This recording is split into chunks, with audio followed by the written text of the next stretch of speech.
Play! Vai!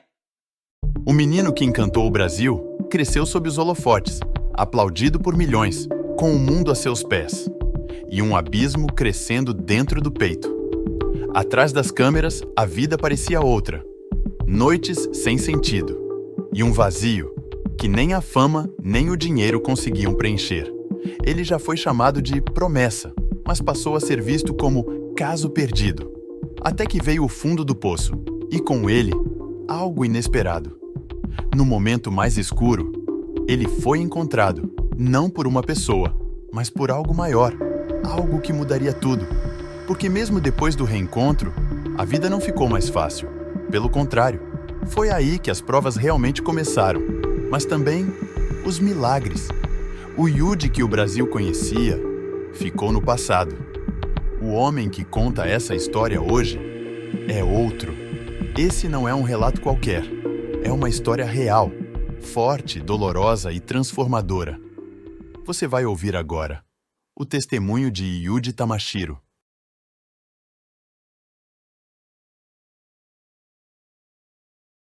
Com a Mila, eu volto no pior momento da minha vida. No pior momento da minha vida. Por quê?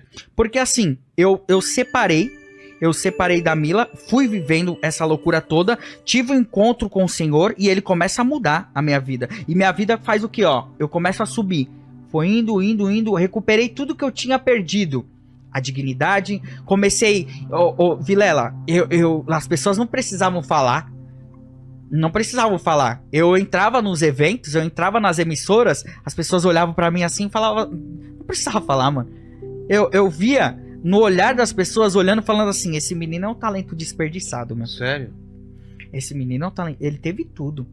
Toda a oportunidade do mundo ele teve. E aí se jogou tudo na bebida, se perdeu no meio do caminho. Que dó, né? Sabe quando você entra num lugar onde você era respeitado e as pessoas olham e falam assim... Esse daí já era.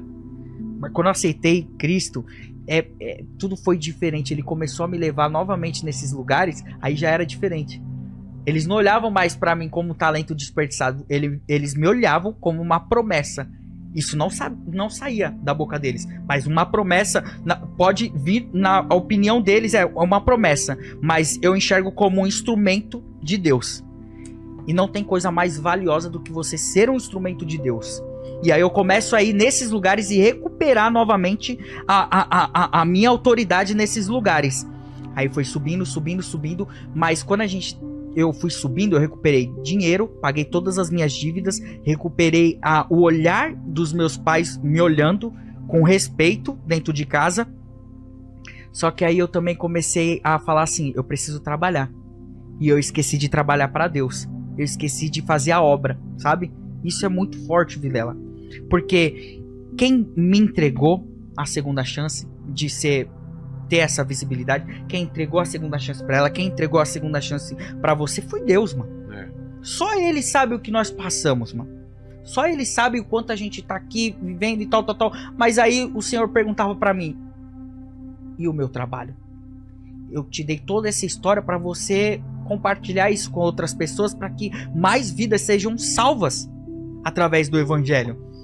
E eu fui perdendo, até que eu tô na minha casa, desço a escada, meu pai e minha mãe estão em silêncio.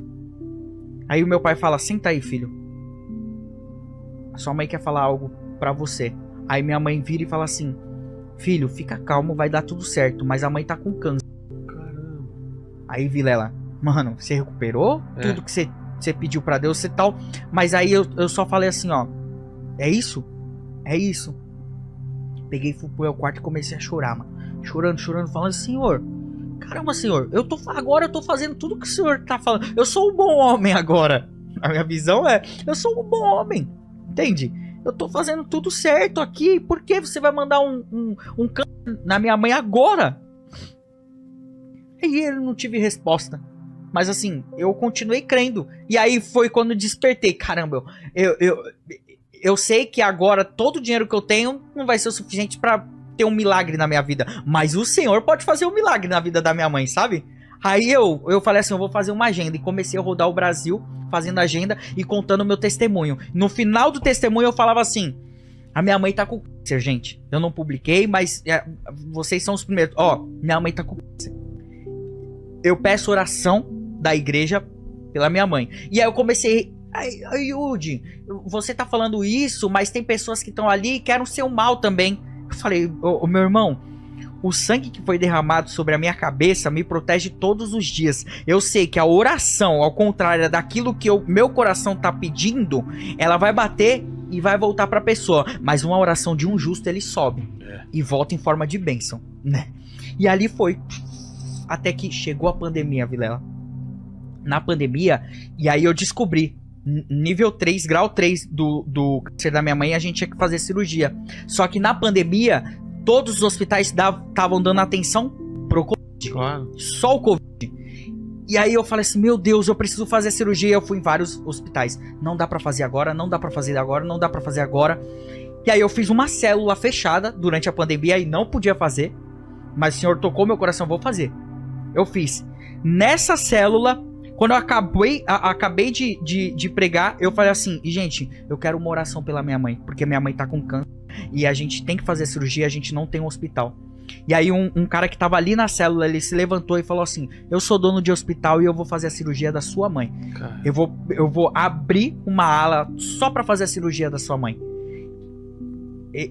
Danilo, Deus abençoe a sua vida. Fizemos a cirurgia e ali começou uma bola de neve, realmente, o Vilela, porque ali dentro daquele quarto, quando a minha mãe volta da cirurgia, meu pai tava muito cansado, minha irmã também, eles dormiram, e eu ali, firme ali, conversando com ela, falei, mãe, olha o que Deus fez. Minha mãe, sem conhecer as escrituras, ela falou exatamente isso, tava eu e ela dentro do quarto, e ela falou assim, agora eu entendo o Deus que você fica falando, filho. Só que agora eu vi que ele fez um milagre na minha vida. Agora, não só você, mas a sua casa servirá ao Senhor. Vilela, ali eu falei assim, entendi. O Senhor me deu oportunidade, mas eu não posso esquecer de trabalhar e levar mais almas pro Senhor. Eu vou continuar. E aí, não satisfeito, através da dor, as coisas foram melhorando e de repente, bum! Minha mãe pegou Covid depois da cirurgia do câncer. Meu pai pegou Covid e minha irmã pegou Covid. Aí, fui pro hospital. Meu pai já ficou internado. No outro dia, minha mãe ficou internada. Minha irmã tomando Rivotril pra apagar, que ela tava desesperada. Apagado. E ali, Vilela, eu dentro daquela casa que com muito sacrifício eu paguei. Casa bela, bonita, tudo que... Eu fiquei ali dentro de casa e falei, e agora eu tô sozinho de novo, mano. Sozinho. Aí é de verdade mesmo, Vilela. Porque, mano, você tá todo dia aqui no podcast. Mas quando você se tranca no quarto com uma dificuldade que ninguém sabe, é só você e Deus, mano. Porque foi ali naquele momento que eu falei assim, Senhor, mas, meu, não faz sentido algum, sabe? Eu tô sozinho aqui dentro dessa casa e eu não tenho maturidade o suficiente pra fazer nada. Nada, Vilela, nada. Eu voltei pro hospital. A médica falou assim, ó, seu pai tá muito mal mesmo. Aí eu falei assim, e aí, o que eu faço? Vamos ter que entubar. Eu não sabia nem que era entubar, o Vilela. A gente é muito bom com as palavras, a gente sabe falar muito bem, mas a gente não sabe um monte de coisa da vida. Eu não sabia o que era entubar. A mulher falou assim, então entuba, vai, vamos entubar. Entubaram meu pai. Obrigado. Entubaram meu pai. E depois disso eu voltei pra casa e voltei de novo no hospital. Quando eu cheguei lá, a ambulância chegou pra transferir ele pra outro hospital. Só que eu acompanhei essa ambulância e de repente eu vejo a ambulância voltando. Voltando. E aí eu voltei, saí do carro, deixei o carro na rua, saí do carro e fui até ver o que tava acontecendo. Nisso estavam colocando o meu pai na cama e dando aquele choque no peito dele. Nossa. Aí eu falei assim, meu Deus, tá acontecendo aqui? Aí os enfermeiros me tiraram de lá e me colocaram fora do hospital, porque aí eu já fiquei desesperado, né, meu? Ali eu no hospital, fui pra calçada lá fora. Aí a médica saiu de lá e falou, ó, seu pai teve um infarto, o caso dele é muito sério e agora A gente não sabe o que fazer com essa doença, a gente não sabe. A medicina, a gente não tá evoluída pra isso. É um fato desconhecido. Ela falou, você acredita em milagre? Eu falei assim, eu acredito em milagre. Se tem algo que eu acredito, é milagre. Ela falou assim, Yudi, eu vou falar um negócio pra você. Eu tô há 1 ano na frente de Covid. E eu vi muita gente ruim entrando aqui nesse hospital e saindo bem. Mas eu vi muita gente boa entrando aqui e não saindo mais. Uma coisa que eu entendi é, quando Deus quer levar, ele leva. Quando Deus quer deixar, ele deixa, né? E a gente não sabe o que vai acontecer. Mas, Vilela, ali naquela calçada, eu entendi, Vilela. De verdade mesmo. E aí foi muito louco, porque sabe o que apareceu na minha visão? Eu sozinho naquela calçada, comecei a pensar, caramba, 16 milhões de seguidores. Todo mundo que eu paro na rua fala, moleque, tal. Mas no dia mais difícil da minha vida, só tava eu e Deus lá, ô Vilela. Eu e Deus. E aí, na minha cabeça, eu não lembrei nas escrituras. Eu lembrei do Danilo Gentili falando do pai dele, falando, e tudo dai graças. Tá ligado? Lembro. E aí eu vi, as histórias se repetem, mano. É mais real do que a gente possa imaginar. O que Davi passou, o que Paulo passou, o que Pedro passou. As histórias se repetem, mano.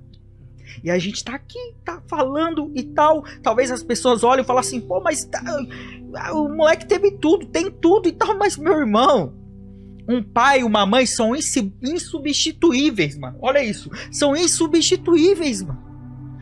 Eu ali naquela calçada falei, e agora, mano? E agora? Fui pra casa. Eu cortei, mano. Nesse tempo, minha mãe tava em casa. Eu cheguei lá e falei, mãe, o pai foi entubado, teve um infarto e é isso. Aí me deram remédio pra caramba, eu capotei no dia seguinte. Minha mãe passando mal já pelo meu pai, internada também. Aí, resumindo, eu ficava um dia no hospital do meu pai orando, na frente do hospital, e no outro dia orando no hospital da minha mãe. E ali ficava nos 2 lugares. Até que chegou um dia, a minha mãe conseguiu sair do hospital. E aí em casa a gente orando.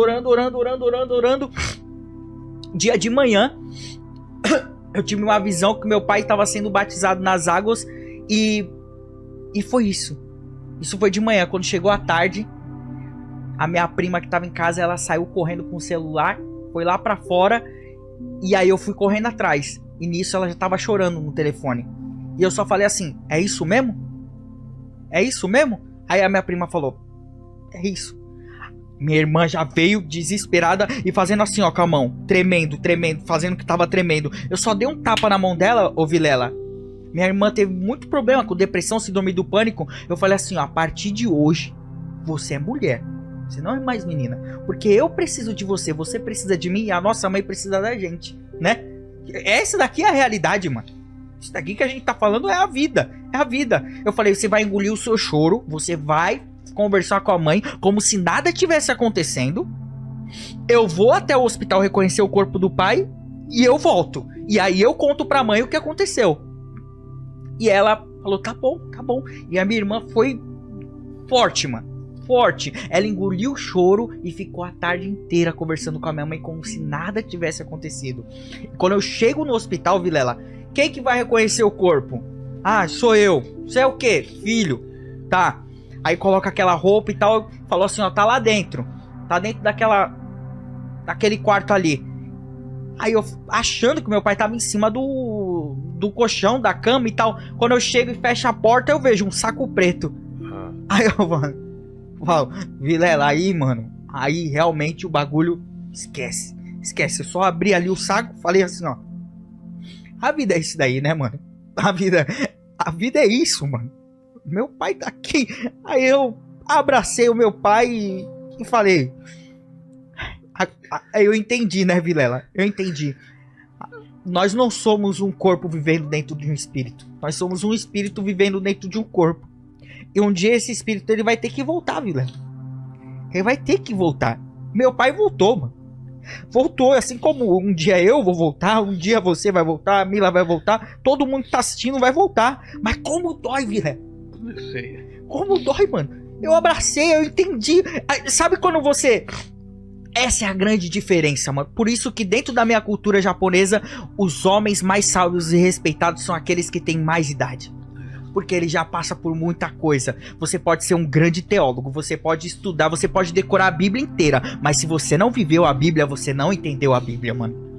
Eu ali, naquele momento, os versículos, as passagens começaram a pular no meu olho. Eu abracei meu pai, levantei como outra pessoa. Eu entendi, quando eu era menino, eu fazia coisa de menino, pensava como menino, raciocinava como menino. Agora eu sou um homem, mano.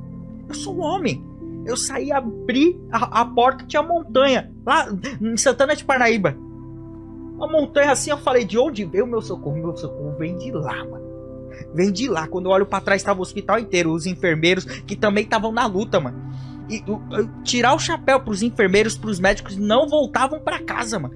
Ali, mesmo sem saber o que fazer, cuidar, eles estavam ali, mano. Eles estavam ali. E aí eu comecei a orar pelo hospital. Senhor, abençoe esses médicos, esses enfermeiros. Eu cheguei em casa e falei, mãe, o pai morreu. Minha mãe travou.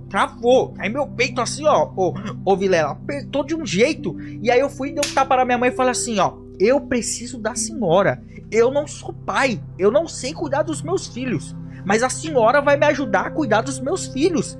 A vida não acabou ainda, mãe. Tá a Yumi aqui, a Yumi não casou, a Yumi não dá. A gente vai ter que ser forte. Me escuta, mãe.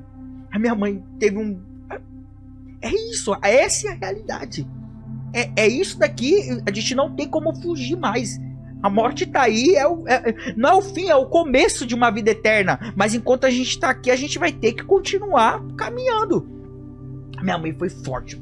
Foi forte. No dia seguinte, ela falou assim, vamos fazer um culto.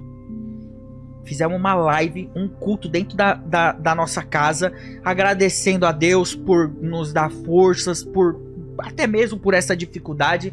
E daquele momento eu senti assim, realmente foi uma chave sendo entregue na minha vida, falar assim, ó, é um forte testemunho. Essa chave vai abrir muitos corações para o Senhor entrar e fazer a grande diferença. Foi ali, Vilela, que eu entendi o que é a vida mesmo, mano. Foi naquele momento que tudo começou a fluir. Eu comecei a entender que, tipo assim, faz sentido. Faz sentido, Vilela. Meu pai, ô Vilela, ninguém tem o que falar do meu pai. Meu pai é um grande homem. Eu só tinha vergonha dele porque ele era passado pra trás por todo mundo. Falei, eu não quero ser igual ao meu pai. Essa era a minha visão. Eu não quero ser igual ao meu pai. Meu pai é um bobo. Todo mundo passa ele pra trás. E aí eu falava com meu pai, pelo menos eu deito minha cabeça num travesseiro tranquilo que eu fiz a coisa certa. E olha que interessante, Vilela. Hoje eu sou um homem convertido e eu me esforço todos os dias e eu peço, Senhor, que o Senhor me dê o coração igual ao do meu pai. Que tire essa maldade, eu não veja maldade nas pessoas e eu consiga fazer a mesma coisa que meu pai fazia. Hoje eu consigo entender, mas como é difícil, Vilela. Porque o Senhor tá amolecendo meu coração, mas ao mesmo tempo eu muitas vezes sou passado para trás. Eu falava, se eu tivesse com aquele coração eu não ia ser passado para trás. Essa pessoa ia estar pagando por tudo que ela fez. Mas é isso que o Senhor quer, mano. É isso. Por isso que eu falo assim, a gente vai ter aflições, a gente vai passar por dificuldades, mas a gente vai ter que continuar pedindo mais santidade. A gente vai ter que continuar caminhando dessa forma. Obrigado por ficar até aqui. Inscreva-se no Estilizado e ative as notificações para não perder nenhuma novidade. A gente se encontra no próximo vídeo.